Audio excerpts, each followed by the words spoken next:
Assalamualaikum warahmatullahi wabarakatuh. Perkenalkan, nama saya Muhammad Rabbani dengan NPM 20100100586 kelas 5D regular pagi Banjarmasin. Di sini saya akan coba menjalankan dan menjelaskan proyek ujian akhir semester dari mata kuliah Pemrograman Visual 3. Untuk langkah yang pertama, pastikan kalian memiliki aplikasi Exam. Jika belum ada, silakan diinstal. Dan pada menu Action, di modul Apache dan MySQL, silakan kalian start. Lalu klik admin pada Action MySQL. Di sini saya sudah menyiapkan atau sudah membuat database dengan tabel-tabel yang sudah saya buat. Yang nantinya database ini akan dikoneksikan dengan aplikasi Qt Creator.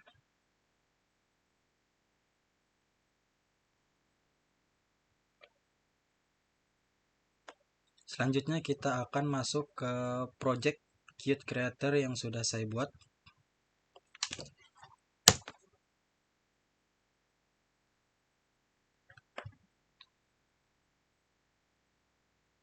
Untuk nama projectnya di sini saya memberikan nama backend dengan npm saya.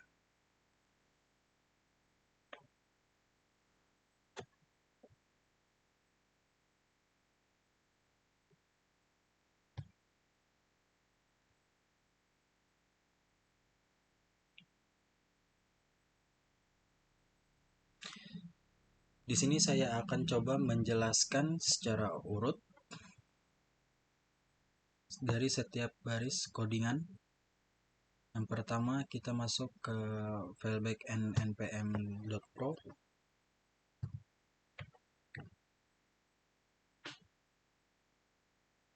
Pada halaman ini silahkan kalian menambahkan kata qt plus sama dengan quick SQL quick control 2, yaitu merupakan Qt quick control merupakan Qt quick berbasis UI atau user interface untuk membangun aplikasi dengan tampilan desktop.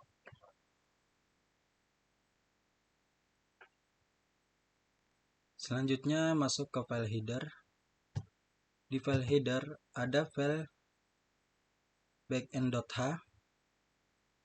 Di sini saya ada if then dan define.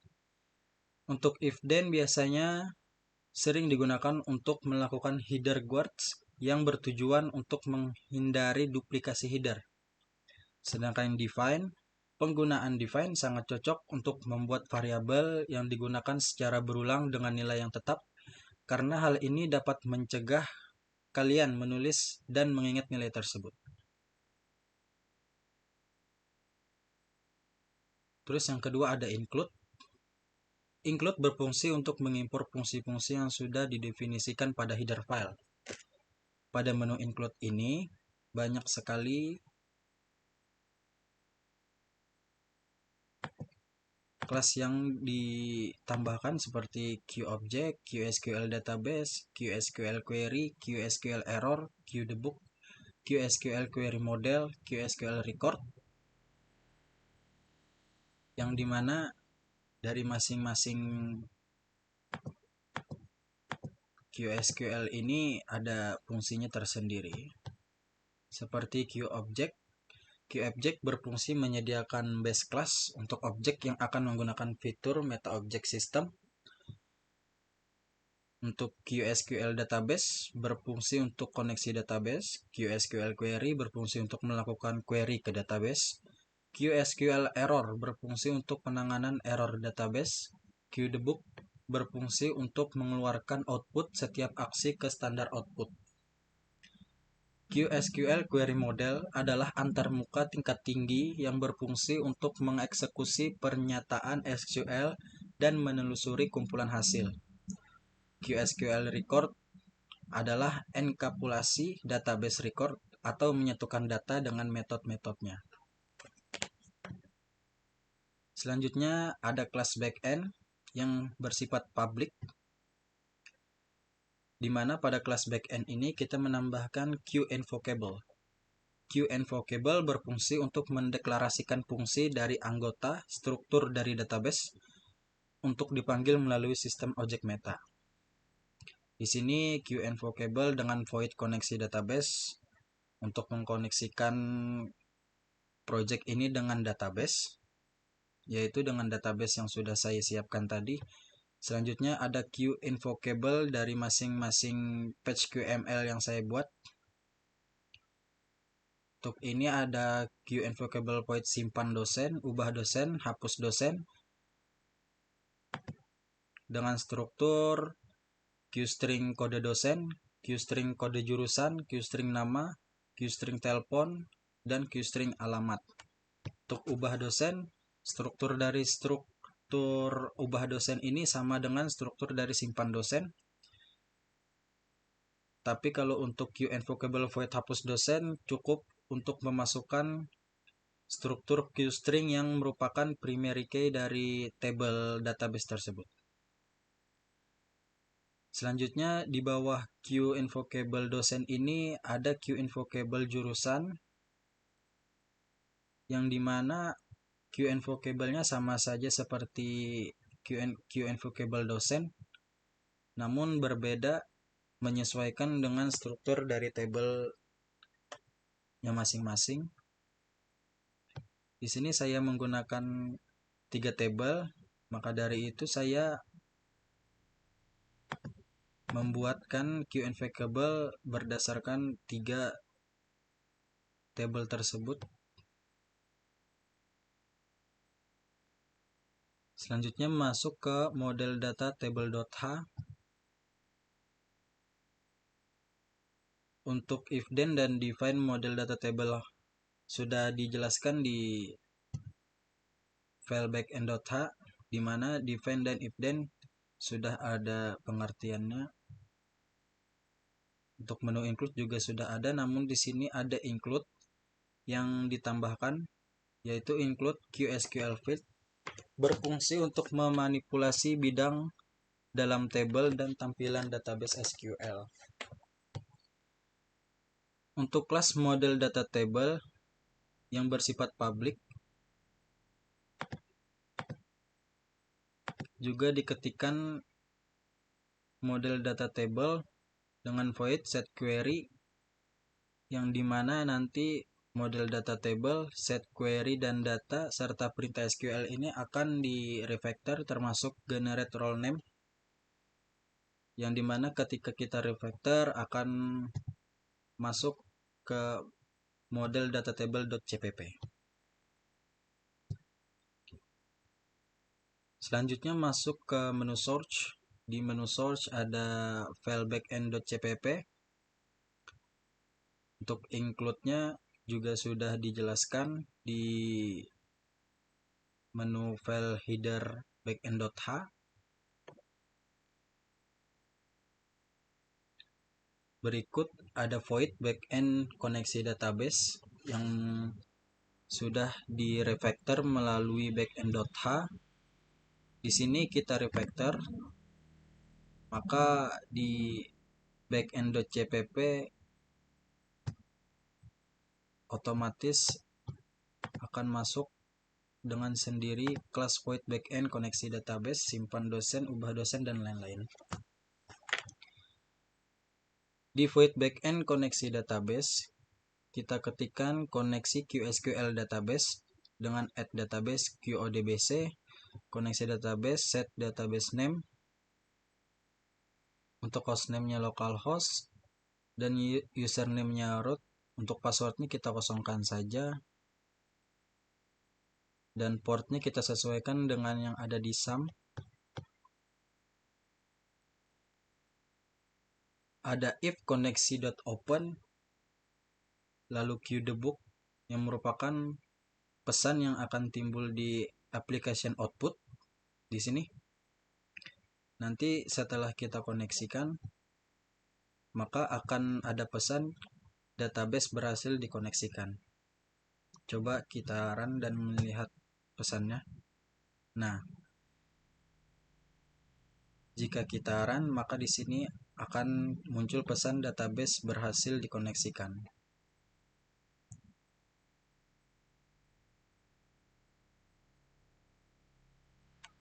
Selanjutnya ada simpan dosen, ada void backend simpan dosen dengan struktur-strukturnya. Untuk QSQL simpan dosen, di sini kita mengetikkan QString text insert into table dosen. Untuk ini kita masukkan sesuai dengan nama table yang ada di dalam database-nya. Dan struktur-strukturnya kita sesuaikan juga dengan yang ada di database. Serta bin value yang kita masukkan secara urut.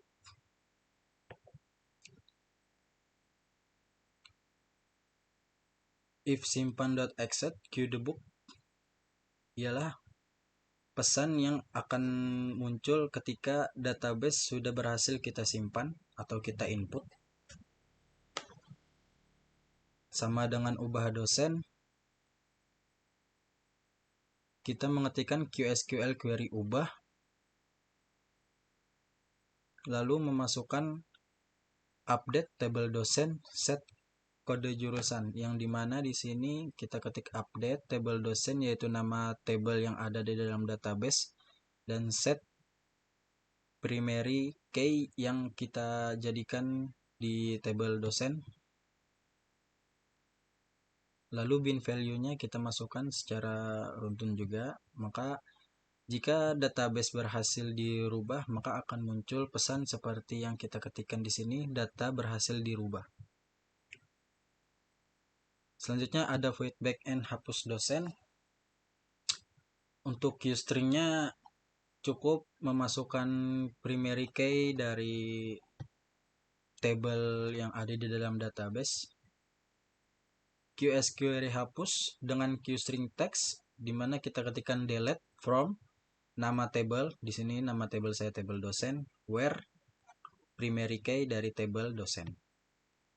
Untuk bin value-nya kita cukup memasukkan primary yang ada di atas ini saja, kita samakan saja dengan yang ini.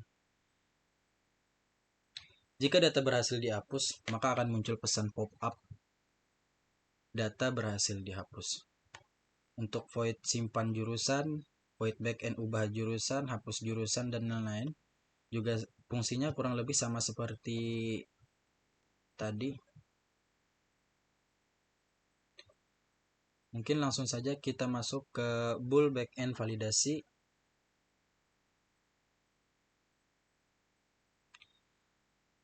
QSQL query model, bool hasil, select from nama table. Di sini coba kita masuk dulu ke validasinya dengan kita coba run projectnya, kita coba satu-satu.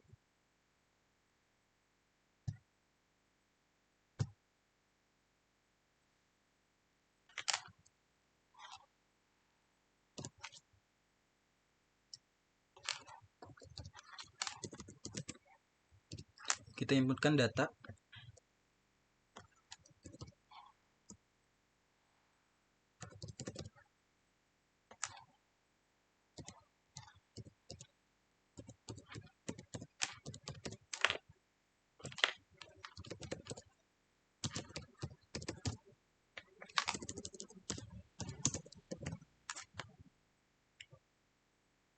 Setelah kalian sudah menginputkan data, klik simpan. Maka di application output akan muncul pesan data berhasil disimpan. Namun ketika kalian memasukkan data ini, namun kalian klik simpan lagi, maka akan muncul informasi atau pesan pop-up, yaitu kode dosen sudah terdaftar, yang artinya kode dosen ini emang sudah terdaftar dan tidak bisa diinputkan kembali. Terkecuali kalian menginputkan dengan kode dosen atau primary key yang berbeda.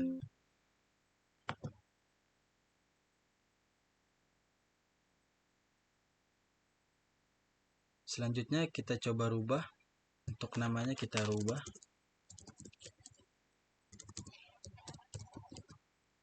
Kode jurusannya juga kita ubah. Jika data berhasil diubah, maka di application output juga akan muncul pesan data berhasil diubah. Selanjutnya, karena di sini tidak ada tombol refresh, jadi kita exit dulu, lalu kita run kembali.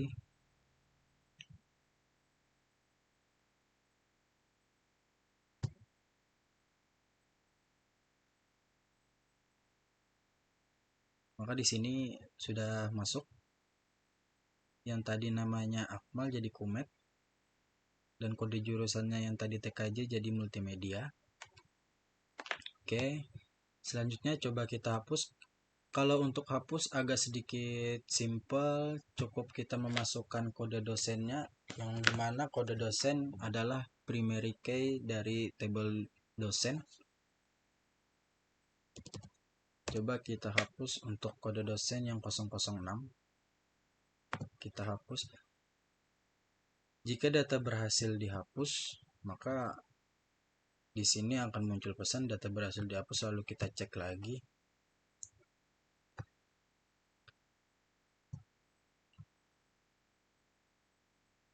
Oke. Maka kode dosen yang 006 tadi datanya sudah terhapus. Sama seperti yang lain, jika kita menginputkan data seperti input data jurusan ini, kita coba, takutnya ada yang error.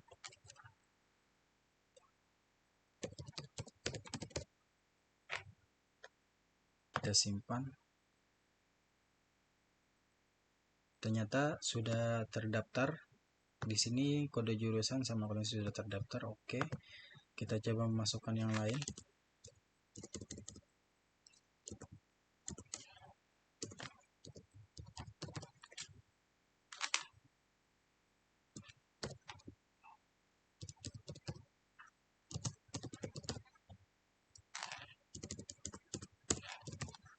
Oke, kita coba simpan.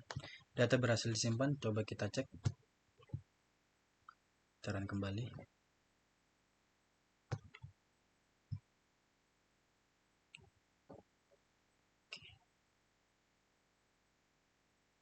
Oke. Nah, di sini sudah masuk TKM teknik mesin. Coba kita rubah.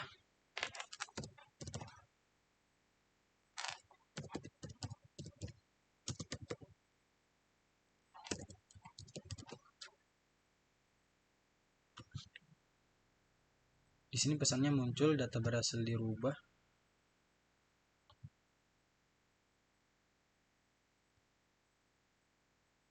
Kita run kembali.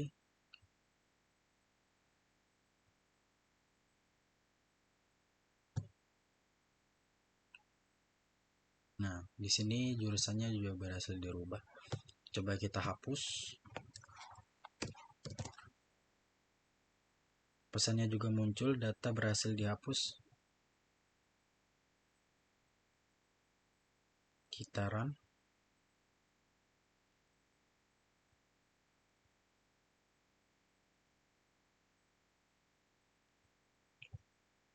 Maka data yang kita hapus tadi hilang.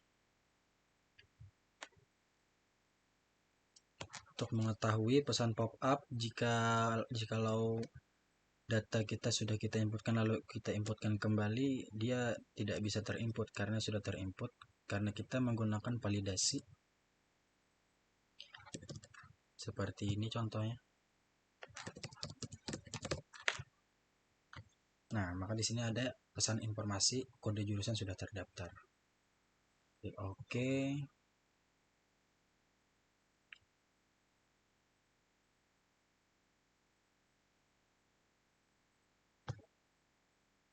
Selanjutnya masuk ke input data mahasiswa. Dikarenakan input data mahasiswa ini sangat banyak, jadi kita masukkan datanya secara random saja.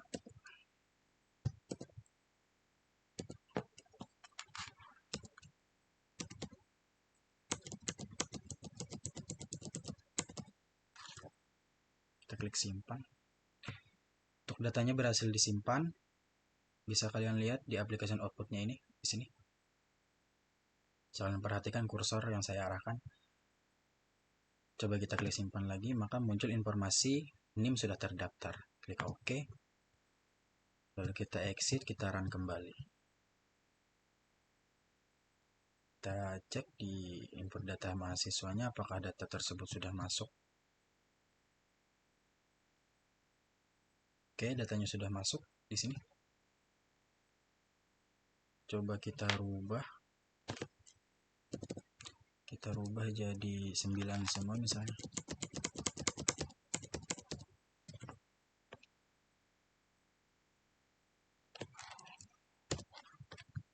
Kita rubah. Data berhasil dirubah. Kita exit. Lalu kita run lagi.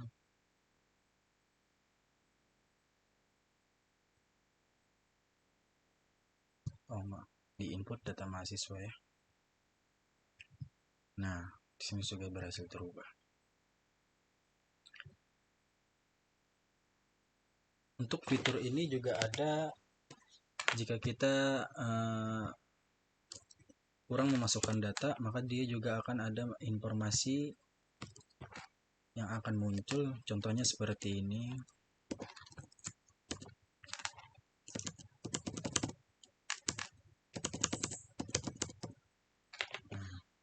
Kita klik simpan. Data berhasil disimpan.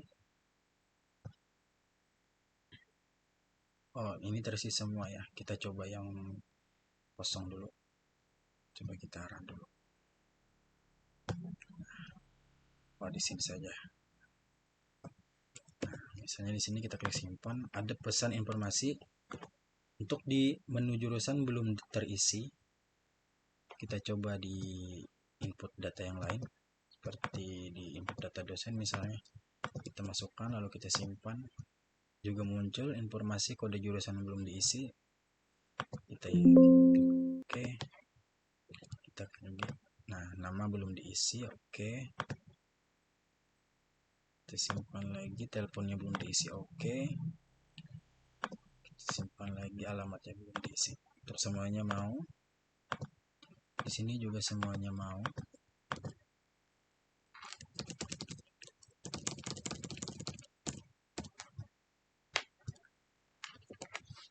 Kita simpan coba. Nah, juga akan tampil untuk namanya belum diisi, oke. Pada bagian ini cukup lengkap. Selanjutnya masuk ke main CPP. Untuk main CPP ada include yang pengertiannya sudah saya jelaskan, tapi saya akan menjelaskan bagian-bagian ininya. Bagian Q GUI application, QML application engine, Q quick style, QML context, beserta yang lain-lain. Untuk Q GUI application berfungsi untuk mengelola aliran kontrol aplikasi GUI yang dan peraturan utama. Untuk QML application engine berfungsi untuk menyediakan cara yang mudah untuk membuat aplikasi dari satu file QML. Untuk QQuickStyle berfungsi untuk memungkinkan konfigurasi gaya aplikasi. Untuk QML Context berfungsi untuk mendefinisikan konteks dalam mesin QML. Selanjutnya ada include backend.h dan include model data table.h, di mana kedua include ini berfungsi untuk mengimpor fungsi-fungsi yang sudah didefinisikan pada file-file tersebut.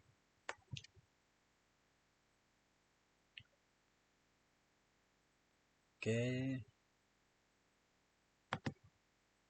Di sini kita menambahkan model data table, tabel dosen, model tabel jurusan, model data tabel mahasiswa, sesuai banyak tabel yang kita gunakan, serta QML MyGUI Engine context dengan set konteks propertinya panjang tinggi yang nantinya akan kita gunakan pada bagian QML QRC di menu-menu file halaman utama, pack dosen, pack jurusan ataupun mahasiswa.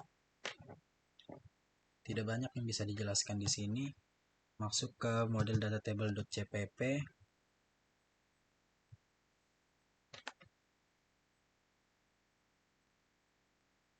Di sini juga tidak banyak yang dijelaskan dikarenakan di sini merupakan kelas-kelas yang kita refactor dari model data table.h Seperti ini, kita refactor, model data table kita refactor, set query kita refactor, data kita refactor, perintah SQL kita refactor, dan generate role names kita refactor, maka di model data table.cpp ini akan secara otomatis terbuat dengan sendirinya. Contohnya seperti ini, model data table, set query ada data juga, ada role name, perintah SQL, dan generate role names. Masuk ke QML QRC di menu research. Pada file halaman utama, di sini ada import yang dimana itu kita memasukkan KittyQuick yang merupakan, di sini saya menggunakan KittyQuick yang merupakan KittyQuick yang terbaru. Secara versinya di sini menggunakan KittyQuick yang terbaru. Pada isi coding ini di dalam pack saya menyertakan rectangle dengan image, lalu label. Di sini ada judul artikel yang saya gunakan. Kita lihat. Nah, untuk label ini akan masuk di sini, yaitu sebagai judul. Judul yang saya gunakan ialah Desain Database Sistem Informasi Akademik pada Lembaga Pendidikan Tinggi.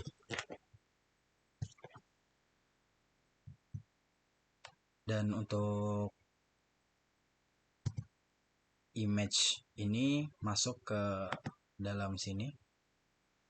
Secara tidak langsung ini menjadi background ya. Background dari form halaman utama ini. Sini juga ada foto saya. Saya juga masukkan di dalam sini menggunakan rectangle juga dengan image, yaitu image saya, foto profil. Selanjutnya masuk ke main QML. Untuk main QML, nah di sini di application window ada coding width dan height. Yang saya masukkan ialah panjang dan tinggi. Panjang dan tinggi ini bisa kita lihat di sini di backend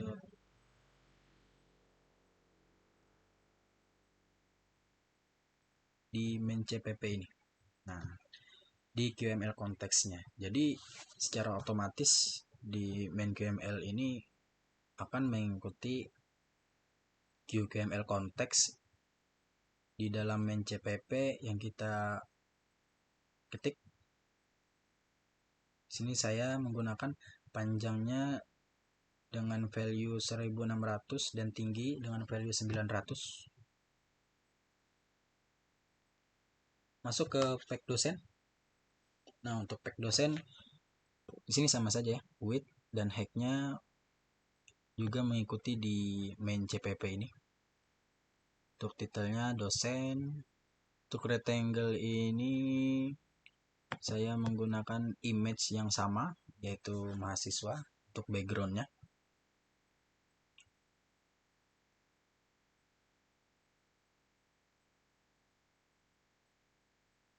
Pada ID MSG validasi titel informasi, yaitu ini dialog yang merupakan pesan pop-up yang tadinya masuk ketika kita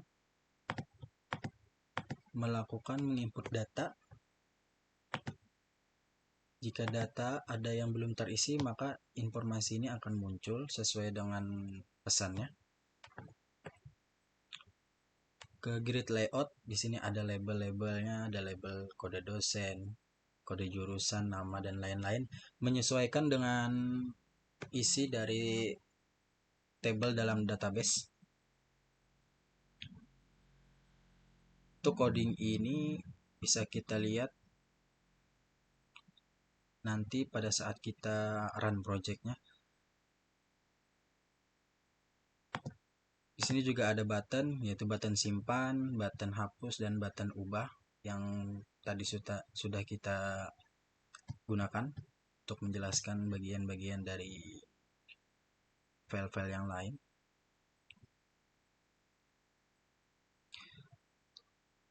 Untuk button-button ini memiliki fungsi yang berbeda-beda ya. Nanti kita coba run juga. Oke. Selanjutnya ada menu rectangle di bagian bawah. Di menu rectangle ini terdapat table view yang akan menampilkan data-data yang sudah kita input. Langsung saja kita coba run. Nah, di sini. Nah, ini merupakan label yang dimasukkan tadi, dan ini merupakan text field dari masing-masing label. Selanjutnya di sini ada 3 button yang saya gunakan, yaitu button simpan, button hapus dan ubah, dan table view yang gunanya untuk menampilkan data yang sudah kita inputkan di dalam text field ini. Lalu kita klik simpan, maka di dalam table view ini secara otomatis dia akan terinput lalu menampilkan dengan sendirinya. Otomatis ya. Lalu dengan sesuai dengan keinginan sendiri, kita bisa mengubah data tersebut, kita bisa menghapus data tersebut dengan menggunakan button-button yang tersedia ini. Sama seperti page yang lain. Masuk ke page jurusan juga sama. Fungsinya kurang lebih sama dengan page dosen, namun isiannya saja yang berbeda. Nah, untuk kode dosen, grid layoutnya cuma 2 ya. Label kode jurusan dan label jurusan. Untuk buttonnya sama saja, kita menggunakan button simpan, ubah, dan hapus. Yang dimana di button simpan ini kita menggunakan on click if ini gunanya untuk jika kita belum menginputkan data, maka akan muncul pesan pop-up seperti ini, kode jurusan belum diisi. Tadi sudah kita coba juga di penjelasan sebelumnya. Untuk mendapatkan running project seperti itu, maka kalian harus memasukkan coding seperti ini ya, if else ini. Untuk bawahnya sama aja, button hapus sama button ubahnya sama saja dengan pack dosen tadi, disesuaikan saja dengan table dan struktur dari database-nya masing-masing. Di dalam rectangle ini juga terdapat table view ya, di pack jurusan juga ada table view yang gunanya menampilkan data yang sudah kita masukkan. Oke, kita coba saja di jurusannya. Nah, jika kita langsung klik simpan, maka informasi yang muncul ialah kode jurusan belum diisi, dikarenakan kita belum mengisi text field dari label kode jurusan ini. Jika kita isi lalu kita klik simpan lagi, namun kita tidak mengisi text field jurusannya, maka informasi juga akan muncul seperti ini, jurusan belum diisi. Seperti itu. Untuk hapus dan ubahnya juga sudah mau ya. Di table view-nya nanti juga akan secara otomatis akan tampil dengan sendirinya jika kita sudah menginputkan data. Sama seperti pack mahasiswa juga seperti itu, namun pack mahasiswa ini agak banyak ya, struktur dari tabelnya juga agak banyak. Ada NIM, ada kode jurusan, nama, alamat, telepon, dan lain-lain. Untuk fungsinya sama aja. Di sini kita juga menggunakan dialog, yaitu pesan pop-up atau informasi yang akan muncul ketika ada kekeliruan yang kita inputkan ke dalam database atau tabelnya. Untuk grid layoutnya saja yang berbeda. Untuk grid layoutnya ini kita sesuaikan saja sama isi tabelnya. Untuk color dari teks tersebut bisa disesuaikan agar kiranya kelihatan atau lebih bagus. Untuk buttonnya juga sama. Saya menggunakan 3 button, yaitu button simpan, ubah, dan hapus pada pack mahasiswa. Yang dimana juga saya isikan coding if else ini yang guna akan menampilkan jikalau ada kekeliruan dalam mengisi text field Contohnya seperti tadi, lupa mengisi, misalnya kita lupa mengisi NIM ini, maka akan muncul seperti pesan seperti ini, NIM belum diisi.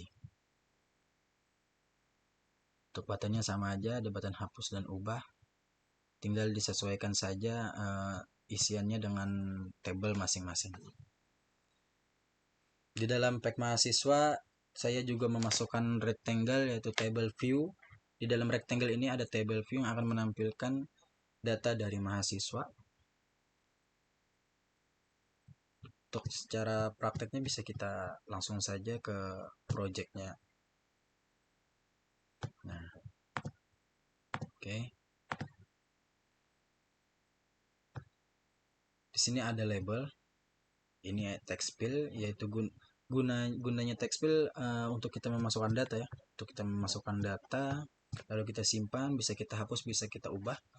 Tapi kita coba dulu untuk secara kekeliruannya, kita coba untuk NIM-nya tidak kita isi, namun kita langsung klik simpan, maka informasinya muncul, pesan pop-up-nya informasinya muncul, pesan ini juga muncul ya.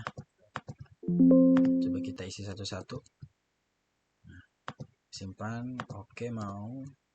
Simpan lagi, mau juga.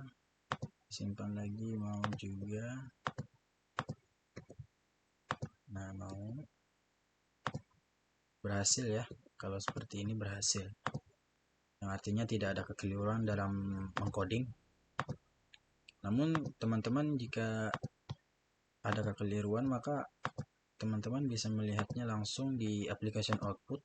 Di situ secara otomatis tertera di mana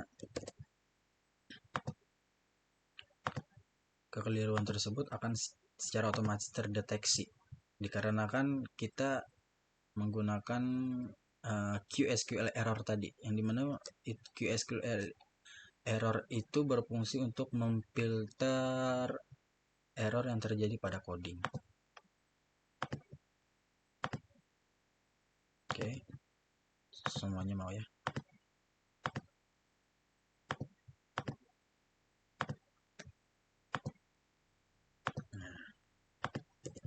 Oke, kita klik simpan. Nah, di sini ada pesan seperti tadi, data berhasil disimpan. Coba kita lihat, kita run kembali.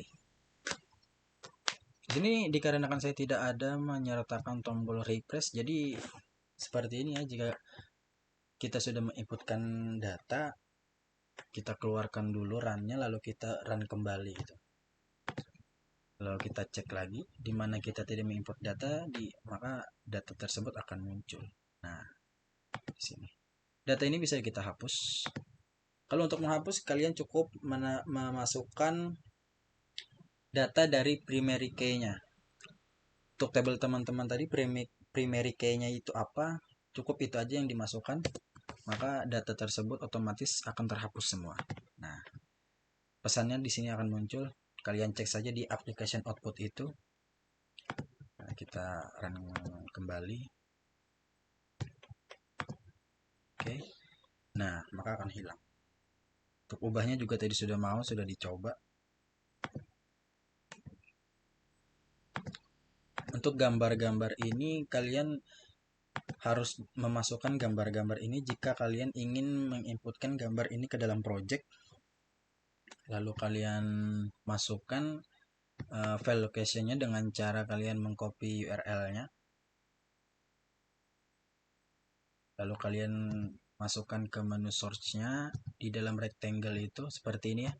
Di dalam rectangle saya memasukkan image, di mana image itu mempunyai komponen-komponennya tersendiri. Dengan ID-nya random saja, suka-suka user saja.